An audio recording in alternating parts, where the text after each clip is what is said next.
नमस्कार। सोया संवाद में आपका हार्दिक स्वागत है। साथियों, सोयाबीन की फसल में कीड़ों के साथ साथ बीमारियों की भी महत्वपूर्ण भूमिका होती है और उसमें इस साल जो प्रमुख रूप से देखने में आई है राइजोक्टोनिया एरियल ब्लाइट और एंथ्रैक्नोज। डॉक्टर नटराज जी हमारे साथ में उपस्थित है और वो इसके ऊपर विशेष रूप से ध्यान दे रहे हैं। हम बात करेंगे डॉक्टर नटराज से। सर नमस्कार। डॉक्टर साहब, आपने जो अनुसंधान कार्य जो कर रहे हैं उसमें जो रेजिस्टेंट सोर्सेस है बीमारियों के लिए, उसकी पहचान करने का काम कर रहे हैं। तो आप हमें, हमारे दर्शकों को ये बताइए कि इस जो प्लॉट में आप देख रहे हैं तो ये कौन सी बीमारी यहाँ पे है और किस प्रकार से ये काम आप करते हैं? सर, सोयाबीन में मेजरली डिसीज़ का बहुत इम्पोर्टेंस है सर। डिसीज़ के वजह से बहुत यील्ड लॉस नुकसान हो रहा है। तो उसमें स्पेशली चारकोल रॉट, एंथ्रैक्नोज और एरियल ब्लाइट का ज़्यादा खतरा है सर। तो अपना मालवा रीजन में आजकल 2-3 साल से एंथ्रैक्नोज और आरएबी का ज़्यादा सीवियरिटी बढ़ रहा है। तो उसको देखते हुए हमने 350 जर्म प्लाज्म लाइन्स को इधर स्क्रीनिंग के लिए लगाया। सर, ये जो प्लॉट है ना, इसमें 3-4 साल से लगातार ये 2 बीमारी आ रहे हैं सर, एंथ्रैक्नोज और राइजोक्टोनिया एरियल ब्लाइट। दोनों डिसीज के लिए ये प्लॉट बहुत आपने आइडेंटिफाई किया और इसमें हमने 350 जर्म प्लाज्म लाइन्स, तो जर्म प्लाज्म लाइन्स कुछ बाहर से भी मंगाया, यूएस या जापान, कनाडा से भी मंगाया और कुछ अपना देसी का भी है सर। तो कुल मिलाकर 350 लाइन्स को हमने 3 रेप्लिकेशन में लगाया सर जी। तो एंथ्रैक्नोज और एरियल ब्लाइट दोनों के लिए स्क्रीनिंग के लिए, और इसका अपने पास जीनोटाइपिक डाटा भी है सर, ताकि हम इसका स्क्रीनिंग के बाद जो जीन्स रेजिस्टेंट सोर्सेस का जो जीन्स है वो हम मैप करने के लिए और आइडेंटिफाई करने का एक प्रोजेक्ट है सर। उसको देखते हुए हम ये शुरू किया सर। तो आप इधर देख सकते हो सर, जो पीला पीला हो रहा है तो अभी वो ससेप्टेबल है सर। जो डार्क ग्रीन है ये रेजिस्टेंस या टॉलरेंस भी बोल सकते हैं। टॉलरेंस, ये प्रतिरोधी, मतलब ये जो हरी जो दिख रही है इस पे बीमारियों का असर नहीं हो रहा है, असर नहीं हो रहा है, ये रेजिस्टेंट हम मान सकते हैं। और जो पीली जो दिख रही है उसमें बीमारी आ गई है, शुरू हो गया सर। और वो धीरे धीरे क्या होगा सर, धीरे धीरे मरते जाएगा।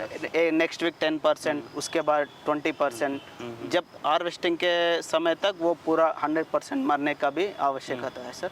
तो यहाँ पे अभी इस समय पे जो बीमारी दिख रही है वो कौन सी है? ये एरियल ब्लाइट है sir. Aerial blight, Rhizoctonia aerial blight है। इस साल एरियल ब्लाइट दिख रही है, एंथ्रैक्नोज भी दिखाई दे रहा है। उसका सीवियरिटी कम है सर, कम है। एरियल ब्लाइट का ज़्यादा लग रहा है सर इस बार। अच्छा, तो आप यहाँ पे ऐसे लाइनों को आइडेंटिफाई कर रहे हैं, स्क्रीन कर रहे हैं, ताकि ये आपको पता चले कि जैसे कि ये जो पौधा है जिसमें बीमारी का असर नहीं हुआ तो वो प्रतिरोधी है। तो ये पहचान हो जाने के बाद में इसको क्या करते हैं फिर आप? सर, इनको 2 तरह का हम यूज़ कर सकते हैं सर। एक तो जीन्स आइडेंटिफाई करने का एक है, और जो रेजिस्टेंट है बिल्कुल उनको हम क्रॉसिंग प्रोग्राम में लेके हाई यील्डिंग और रेजिस्टेंट वेराइटीज़ को डेवलप करने का एक प्लान है सर।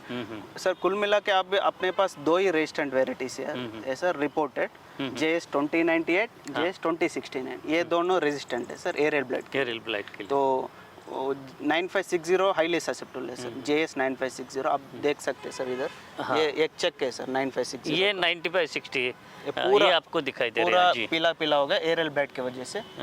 तो ये मध्य प्रदेश की मोस्ट पॉपुलर वैरायटी है जो कि कम समय में पकती है। तो ये अभी धीरे धीरे मर जाएगा सर, पीला हो गया ना सर वो जी, एरियल ब्लाइट की वजह से मर जाएगा। और आप इधर देख सकते हैं एक जर्म प्लाज्म बिल्कुल बगल में ही है, लेकिन ये रेजिस्टेंट है। ये इसको फोकस करिए, ये वाला। हाँ, इस पे पासी में जो 95-60 है वहाँ पे बीमारी दिख रही है, शुरू हो गया। और यहाँ पे फली भी बन रहे हैं लेकिन हेल्दी है और रेजिस्टेंट भी है। तो इस प्रकार से हम लोग ये कौन सा मोस्ट पोटेंशियल जो सोर्सेस है हाँ सर, वो आइडेंटिफाई करते हैं, और उसके बाद में जो जैसे कि डॉक्टर साहब ने कहा कि जो आने वाली जो चेन है, जो कि वैरायटी किस्मों की जो प्रक्रिया है उसमें इसके रेजिस्टेंस सोर्सेस के जीन्स है या जो भी है उसको लेके जाएंगे। तो आप डॉक्टर साहब, आपसे ये जानना चाहेंगे कि इस साल कौन कौन सी बीमारियां आपके ये पूरे प्लॉट में देखी गई? एक तो आपने राइजोक्टोनिया एरियल ब्लाइट बताया, एंथ्रैक्नोज भी है सर, लेकिन सीवियरिटी थोड़ा कम है सर। और वाईएमवी भी यहाँ पे मुझे दिख रहे सर इस बार थोड़ा ज़्यादा ही है सर वाईएमवी। लेकिन वाईएमवी से खतरा है एरियल ब्लाइट। एरियल ब्लाइट पूरा पूरा लाइन पूरे मर जाएगा मतलब सर। मर जाते हैं, पूरा पौधे पूरे मर जाते हैं, पूरा- सड़ जाते हाँ हैं। सर, तो- क्योंकि वाईएमवी में थोड़ा कुछ ना कुछ तो जरूर आपको शायद बच जाएगी फसल, और उसको शुरुआत में कुछ पौधे हैं तो उखड़ भी सकते हाँ हैं, सर, लेकिन और उसको इसके लिए नहीं है। केमिकल ट्रीटमेंट का इलाज नहीं है सर। अच्छा, बाकी जो बीमारियां उसके लिए बीज उपचार ये कोई इलाज है, लेकिन इसके लिए अभी भी इसके लिए अभी तक कोई रिपोर्ट नहीं किया सर, हाँ, जो इफेक्टिव फंजीसाइड है। हाँ, तो प्रयागजार एक फंजीसाइड है सर, प्रयागजर है। वो 300 ml प्रयागजर पर हेक्टेयर। ये हो गया जो उसका कमर्शियल नेम है, हाँ सर। और उसको पायरोक्लोस्ट्रोबिन का ये कॉम्बिनेशन दवाई है। हाँ सर, जी। वो इस्तेमाल कर सकते हैं, लेकिन 100% इफेक्टिव नहीं है सर। अच्छा। तो रेजिस्टेंट वो वेराइटी क्यों, मतलब ये सीड बॉर्न डिसीज नहीं है, soil born disease, soil born disease है, तो इसीलिए आपने इसी क्षेत्र में आप बार बार 3-4 साल से Yes, आप sir. लगा रहे हैं, तो इसका मतलब इनोकुलेशन यहाँ पे है। इनोकुलम बहुत है सर, लोड बहुत बहुत है, है लोड- इनोकुलम मैं- का। आप देख सकते हैं सर, पूरा पीला पड़ गया। हाँ। इधर से कोने तक 9560 है सर, पूरा पीला हो गया। तो डॉक्टर साहब एक और चीज़ हम जानना चाहेंगे कि जब ये सब करते हैं उसके बाद में वैरायटी बनने में कितना टाइम लगेगा? क्या हमारे पास अभी फिलहाल इस बीमारी के लिए कोई रेजिस्टेंट वैरायटी है? रेजिस्टेंट वेराइटी 2 ही है सर, जी हाँ। 2098 और 2069 69। जी 2069 2 अच्छा वेराइटीज जी जी लेकिन वो दोनों लेट है।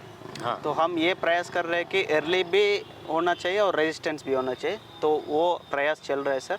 और मतलब यहाँ से जो निकलेगा, जो भी आपका रिसर्च निकलेगा उसमें ऐसे वैरायटी निकालने के काम में आगे जो कि रेजिस्टेंट भी हो, अधिक उत्पादन देने वाली भी हो, और उसके साथ साथ कम समय में पकने वाली भी हो, Yes, sir. ये शायद आपका मेन उद्देश्य है। Yes, sir. और इसके बारे में आप कुछ हमारे दर्शकों को क्या बताना चाहेंगे? ये जो राइजोक्टोनिया एरियल ब्लाइट है, ये 2-3 साल से बढ़ रही है डिसीज़ मालवा रीजन में।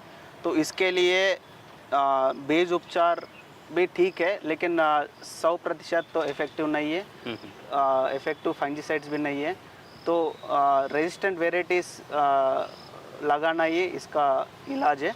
तो हम प्रयास कर रहे हैं रेजिस्टेंट वेराइटीज़ अर्ली मैच्योरिटी वाला डेवलप करने का प्रयास चल रहा है सर। 1-2 एंट्रीज है सर जो अभी आईवीटी में है, वो एरियल ब्लाइट के लिए 2-3 साल से रेजिस्टेंट आ रहे हैं, वो एयरली भी है सर। मतलब अच्छा मटेरियल आपको, आप उसके गंतव्य तक पहुंचने के इसमें है कि आपको अच्छा मटेरियल मिलने की अपेक्षा है। 3 साल से रेजिस्टेंट दिख रहा है सर, और एयरली भी है, 95 डेज में मैच्योर हो रहा है। उस वो जो है ना सर ग्रीन वाला पूरा वही है सर, अभी आईवीटी में है। मैं अपने दर्शकों को बता दूं, डॉक्टर साहब ने जैसे बताया कि जो बीज उपचार एक इसका एक विकल्प हो सकता है, शायद उतना इफेक्ट हो या ना हो, और सबसे इफेक्टिव तो जो प्रतिरोधक किस्में ही होंगी, लेकिन फिर भी अगर आपके खेत में राइजोक्टोनिया एरियल ब्लाइट ये बीमारी आ जाती है, जैसे कि इस साल हुआ है, तो कुछ जो केमिकल डॉक्टर साहब ने बताया कि वो इफ़ेक्टिव हो सकते हैं। मतलब पूरा पौधा पीला पड़ने से पहले अगर आप ये फफूंदनाशक अगर डालते हो तब तो इफ़ेक्टिव है। अगर आपके पौधों में 50% से ज़्यादा इसमें इन्फेक्शन हो गया तो उसका उतना कोई इफ़ेक्ट या पॉजिटिव इफ़ेक्ट नहीं आएगा। तो साथियों, मैं आपकी ओर से डॉक्टर नटराज साहब को धन्यवाद देता हूँ, और आपको बता दूं कि ऐसे ही किसी वैज्ञानिक के साथ हम आगे में मिलेंगे, उनसे आपकी चर्चा करवाएंगे, क्या क्या विधियाँ अपना रहे इस बारे में जानेंगे। तब तक के लिए आगे दीजिए, नमस्कार।